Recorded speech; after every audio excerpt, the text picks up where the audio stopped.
biggest difference between being poor and being rich is not the amount of money in your possession. It's not the number of properties under your name. The real difference between being poor and being rich is the mindset. A common problem that is shared by people with low resources is that they don't believe they can achieve more, that they can be more than what they are. These people have gone their entire lives making enough money to survive, to pay the bills, that they forgot all about their own potential. They live day by day just drifting through life because they don't know they can be more.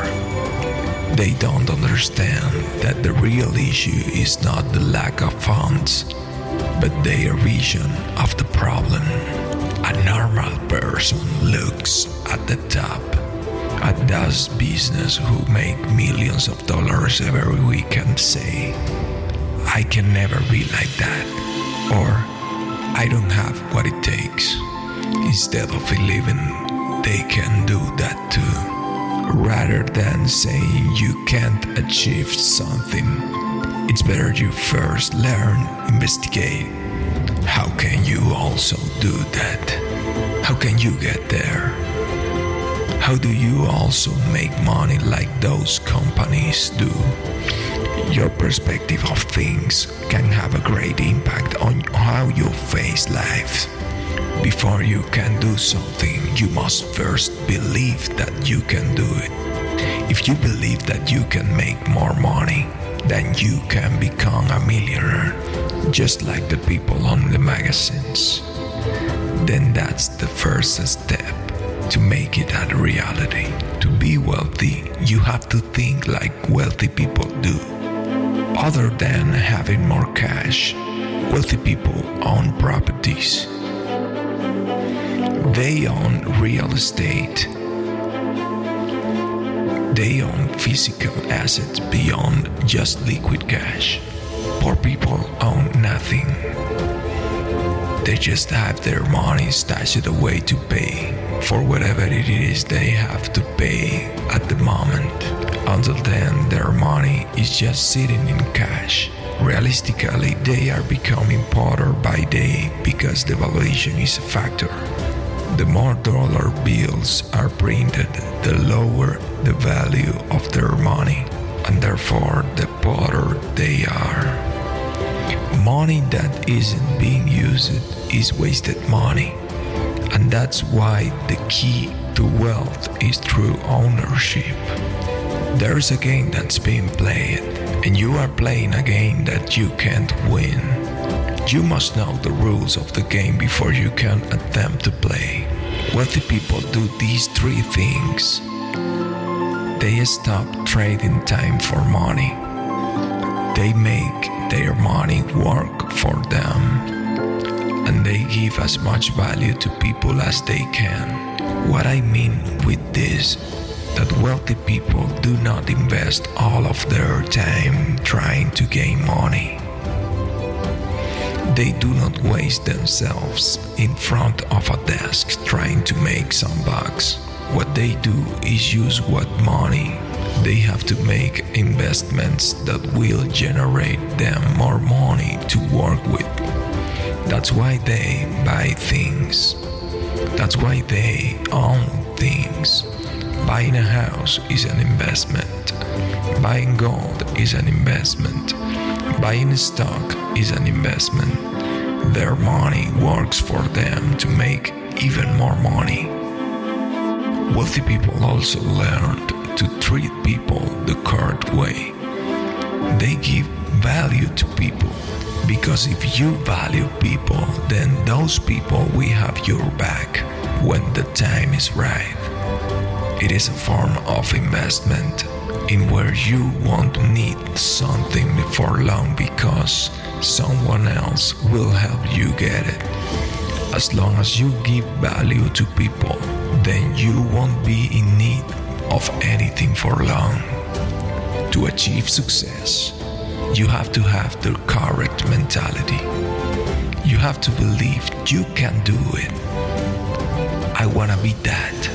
I'm gonna study all I can to learn how to be like that. That's how you have to think. The problem with the poor mindset is that generally hereditary. Children will follow the example of their parents. And if their parents never strived to be successful in business and instead decide to live off of a salary, that's a habit that can be ingrained in their children just by example.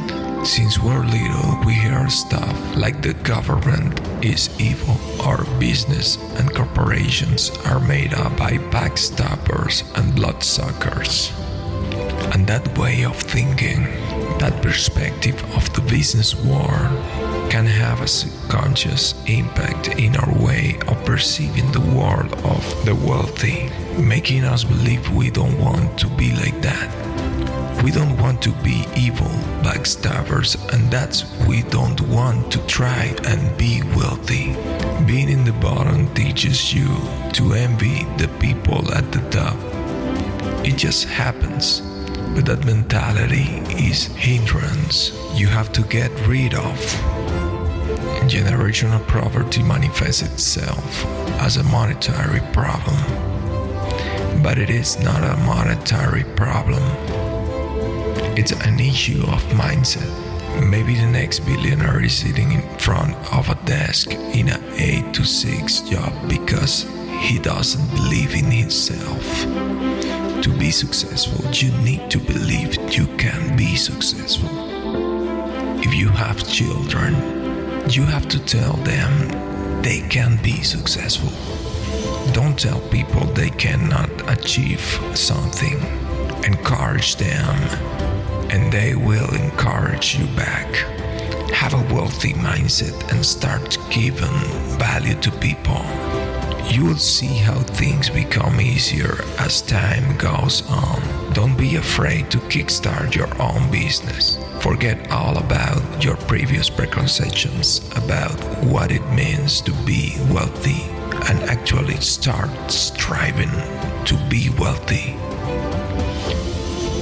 Wealthy people do 3 things. They invest in stocks, they start their business, and they buy real estate. In that order, people who are known to be successful started by tackling the stock market. By investing in companies' stocks, they get enough funds to start their own business.